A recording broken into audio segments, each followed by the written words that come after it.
Bonjour et bienvenue à Saint-Denis-de-Vert pour la 8e épreuve du championnat d'Europe d'autocross et de XEC Crosscar. Une épreuve qui a battu tous les records en nombre d'engagés, avec la présence de nombreux pilotes issus du championnat de France, notamment dans les catégories Buggy 1600 et Super Buggy.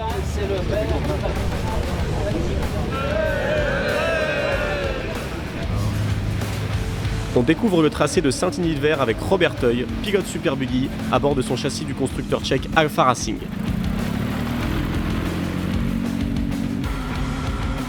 Ligne droite de départ à monter. Sur gauche 90, première vitesse pour pivoter. De suite, je mets la deuxième pour reprendre le grip. 3, quatrième vitesse sur gauche à fond. Bien rester ouvert pour garder de la vitesse sur prendre la descente. Première pour bien faire pivoter le buggy dans l'épingle. De suite, deuxième rapport pour bien reprendre le grip. Troisième, rester à fond pour une longue droite en descente en dévers. Arriver sur épingle, toujours première, bien faire pivoter le buggy. Deuxième vitesse, je reprends le grip. Je garde la deuxième vitesse pour rester bien corps dans ce long gauche là qui nous amène bien à l'extérieur. Je reprends bien le goudron pour le gauche arrivé. Là, il faut aller de l'avant et puis coûte que coûte, de toute façon. Voilà, le début de championnat était magnifique pour moi, un petit passage à vide. Et puis là, il va falloir qu'on profite des 3 dernières pour essayer de retrouver du plaisir. Et je pense que le plaisir ramènera le résultat. On est beaucoup de pilotes en crosscar et dans les autres catégories. Et du coup, c'est encore plus tendu parce qu'il faut vraiment faire au mieux dans les manches pour ne pas se retrouver trop loin après au classement général après les 3 manches. Donc il y a encore moins de droit à l'erreur. Il faut prendre en compte tous les éléments pour faire au mieux et être le mieux placé possible pour les demi-finales. Du coup. Le public qui circule dans les paddocks, c'est cool d'avoir une proximité avec eux et partager beaucoup d'infos et d'éléments, les sensations qu'on vit sur les courses, donc c'est toujours intéressant de partager avec le public pour qu'eux ils profitent encore mieux du spectacle. Ouais. Pour nous ça va être important parce qu'il y a beaucoup de pilotes et le championnat est encore serré, donc c'est je pense ce week-end que tout va se jouer. Et puis pour les Français qui nous rejoignent à chaque épreuve comme ça, eux ont envie de briller forcément face aux Européens, donc c'est toujours souvent musclé, c'est des contacts, c'est des week-ends un peu rudes. Mais bon, ça fait partie de l'autocross, c'est les meilleurs week-ends, on les aime comme ça. Et voilà, donc il faut savoir tenir son épingle du jeu et aller jusqu'au bout. C'est sûr que du coup on est 47 il me semble, on n'a vraiment pas droit à l'erreur. Il faut rien lâcher, il faut tout donner et tout le temps cravacher et rouler un peu le couteau entre les dents. Il y a plus d'engagés, donc automatiquement on a plus de séries. Ça fait qu'avec les top pilotes, on se bat un peu plus à distance parce que chacun est un peu dans sa manche, tout ça. Là ce week-end il y a Bernstub. Lui, il faut ça méfier parce que c'est un mec qui peut venir vraiment s'intercaler au milieu du classement. Il va falloir être bien vigilant. Nouvelle démonstration de force en XEC Crosscar avec 4 pilotes français parmi les 10 participants de la finale. On retrouve David Méa et Valentin Comte en première ligne, ainsi que Cyril Evin et Valentin Bourdin en troisième ligne. Les 3 pilotes occupant les 3 premières places du championnat sont aux avant-postes et c'est le pilote espagnol Ivan Piña Chinchilla qui vire en tête devant David Méa et Valentin Comte. David Méa ne perd pas de temps et s'accroche au pilote espagnol pour ne pas le laisser s'échapper. C'est une bataille pour le titre de champion d'Europe qui est en jeu. Derrière, Valentin Comte est un peu décroché et assiste dans ses rétroviseurs à une passe d'armes entre le tchèque Petro Dolezzal et l'italien Marcello Gallo pour le gain de la 4e place. Ses supporters sont une fois de plus venus en nombre pour l'encourager. Valentin doit absolument rester sur le podium pour conforter sa 3e place au championnat. Sur cette piste séchante après l'arrosage, David Méa va chercher le grip dans les limites de piste pour tenter de se rapprocher du pilote du châssis Semog. Un peu plus loin, on retrouve Cyril Evin. L'outsider français et son châssis Ross-Cross sont encore une fois dans le coup pour jouer un top 5 en championnat d'Europe. Son frère Mathieu était aussi présent ce week-end, mais n'est pas parvenu à accéder aux phases finales. En tête de la course, Ivan Piña Chinchilla est parvenu à prendre une bouffée d'air frais sur David Méa, qui voit son compatriote français Valentin Comte revenir dans son sillage. L'ordre du podium reste inchangé, avec une victoire de Ivan Piña Chinchilla devant David Méa et Valentin Comte. C'est le 3e podium de l'année que ces 3 pilotes partagent ensemble, cette fois-ci en faveur du pilote espagnol. David conserve une avance de 10 points en tête du championnat sur son poursuivant. On termine 2e ce soir en finale, un départ un petit peu manqué, un peu de patinage et j'ai dû relâcher un petit peu. Après, c'était assez chaud avec Ivan Pigna, il a pas fait d'erreur non plus, donc c'est resté un peu comme ça. Et c'est une bonne place, on a joué un peu plus la sécurité après en finale et on marque des bons points pour le championnat. Ça fait super plaisir de signer un podium ici, c'est la deuxième année consécutive que je fais troisième ici. Non, vraiment content après les 2 derniers week-ends où c'était un peu moins bien, j'étais un peu dans le dur. Non, j'attendais cette course avec impatience pour me refaire. On se retrouve à faire deux courses d'Europe et on va 2 fois en finale et on finit 2 fois 4e. Donc c'est très très beau, avec beaucoup de développement de notre part aussi. Et donc on est très content de se mêler au cadre du championnat d'Europe. Une fois de plus, on retrouve Malon Feuillade qui part à l'extérieur sur la première ligne. Le pilote tchèque Arnoš Tofarian a de l'avance au classement du championnat, mais Malon doit faire le maximum et prendre tous les points possibles pour croire en ses chances jusqu'au bout. Il s'empare de la tête au virage 1 devant le néerlandais Nathan Ottink et son châssis GRR. Les 2 pilotes et amis se sont adonnés à de grosses bagarres tout le week-end et se retrouvent à nouveau en finale. Le champion d'Europe en titre Arnoš Tofarian n'en perd pas une miette puisqu'il s'installe directement en 3e place dans les échappements de Nathan Ottink. Malon met du rythme car il connaît la vitesse de ses poursuivants et garde sa première position. Derrière, on retrouve la jeune pilote tchèque Egiš Kapna à l'assaut de son compatriote pour une place sur le podium. Nathan Ottink ne peut pas être plus près de Malon Feuillade. La bataille est intense et après un petit contact, c'est désormais Nathan Ottink qui mène la course.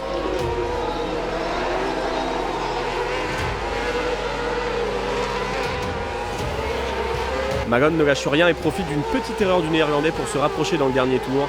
Mais cette fois, c'est Nathan Ottink qui s'impose, et ce pour la première fois en championnat d'Europe, devant Malon Feuillade et Arnoš Tofarian.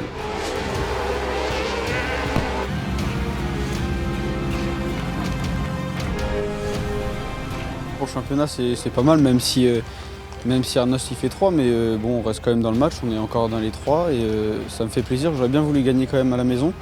Mais il est passé, j'ai à peine ouvert la porte, il est venu droit sur moi, ce qui m'a un peu éjecté. Et du coup, j'ai fait 2, mais c'est pas grave, je suis assez fier quand même parce qu'on a su montrer qu'il y avait du rythme et qu'ils me retiennent un peu dans leur tête que je suis toujours là. Après un week-end riche en rebondissements, Thomas Christol démarre en première ligne et compte bien gagner à nouveau en France. Damien Crépeau est aussi présent en 2e ligne, ainsi que 2 pilotes habitués du championnat de France, Paul-Mathieu Fauconnier et Victor Brosson. Le leader du championnat Jakub Novotny et son châssis Alfa Racing réalisent le meilleur départ et prend la tête des opérations devant Thomas Christol et le néerlandais Stijn Jaspers. Un premier tour à Saint-Igny avec des pilotes d'un tel niveau est toujours synonyme de contact, et au terme du premier tour, Thomas Christol parvient à s'emparer de la première place tandis que Damien Crépeau est remonté en 3e position et part à l'assaut du duo de tête. Pour compléter le top 5, on retrouve le luxembourgeois Kevin Peters, champion d'Europe en titre, et le pilote allemand Steven Lobach, vainqueur de l'épreuve de Prerhoff. Le public français est gâté et voit s'affronter le gratin des pilotes européens devant lui, dont 2 Français sur le podium provisoire de la course. Le trio de tête est vite rejoint par Peters et Lobach, mais devant, Thomas Christol garde le cap et contient les assauts de Jakub Novotny. Les chances de Thomas Christol de viser le titre européen ne sont pas éteintes et il doit absolument s'imposer pour inscrire plus de points que son concurrent tchèque. Un peu plus loin, on retrouve Paul-Mathieu Fauconnier. Le pilote français et son châssis Kamoto RC4 sont en lutte pour la 6e position avec le néerlandais Danny Von Berg. Devant, les positions sont figées et c'est bien le pilote français Thomas Christol et son châssis Fast & Speed de l'écurie L'avenue Sport Auto qui s'imposent devant Jakub Novotny et Damien Crépeau.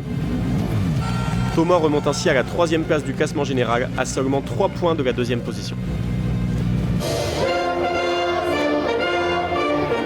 Je suis super content. Pour tout le monde, tous ceux qui me soutiennent, tous ceux qui me suivent, tous ceux qui travaillent d'arrache-pied, qui se battent tous les week-ends pour ça. Moi voilà, j'ai fait ma part du boulot ce week-end, je suis content. Au championnat, on a perdu encore un peu sur Jakub, mais on a repris sur Marcus, donc voilà, c'est pas fini. Comme je l'ai dit au podium, je lâcherai rien jusqu'à la fin, jusqu'au dernier drapeau damier, et voilà, on verra bien ce que ça va donner. Dans cette dernière finale, les pilotes français répondent encore présents. On retrouve Vincent Mercier et Robert Teuil sur la première ligne, ainsi que 2 pilotes du championnat de France, Germain Bousset et Jérôme Plantier. Vincent Mercier prend directement les commandes de cette course et doit tout donner pour scorer un maximum de points en championnat. Sorti 4e après le virage 2, Robert Teuil trouve l'ouverture dans le bas du circuit et gagne 2 positions d'un coup, mais le jeune pilote tchèque champion d'Europe en titre ne compte pas se laisser faire et se place à l'extérieur sur Robert Teuil pour passer 2e à l'issue du premier tour. Vincent a profité de cette bataille pour prendre quelques mètres d'avance, mais le répit est de courte durée. Vincent subit une crevaison et voit revenir Petr Nicodème au contact. Vincent Mercier fait la démonstration de son immense talent. Malgré la crevaison, il utilise la configuration de la piste pour conserver l'avantage Il tient les cordes et utilise parfaitement l'agilité de son châssis JVDC sur cette piste si particulière qu'est Saint-Denis-de-Vert. C'est une bataille au sommet qui se joue entre ces deux pilotes pour le titre de champion d'Europe 2023. Même crevé, Vincent reste très rapide et compte bien se battre jusqu'au bout. Petr Nicodème tente tout pour passer, mais Vincent tient bon et le top 4 se resserre. Robert Teuil réussit à déborder Petr Nicodème dans le bas du circuit et remonte proche de Vincent qui descend la grande courbe de Saint-Denis complètement en glisse devant ses poursuivants, dont un certain Bernd Stube en 4e place, pilote allemand de prestige puisqu'il ne compte pas moins de 10 titres de champion d'Europe dans la catégorie Super Buggy. C'était impossible de tenir plus longtemps, Vincent se fait accrocher l'arrière du buggy par son compatriote français et perd la tête de la course. Pendant 4 des 7 tours de la finale, Vincent est parvenu à conserver la première place en étant crevé, un exploit à ce niveau de la compétition avec des pilotes d'un tel rang derrière lui. Il est au combat pour conserver sa 3e place, mais Bernd Stube trouve l'ouverture par l'extérieur et s'empare de la dernière place sur le podium provisoire. C'est le dernier tour et Robert a pris quelques mètres d'avance. Rien ne peut l'empêcher d'aller s'offrir sa première victoire en championnat d'Europe ici à Saint-Denis-de-Vert. Petr Nicodème et Bernd Stube complètent le top 3. Vincent Mercier termine à une honorable 4e place.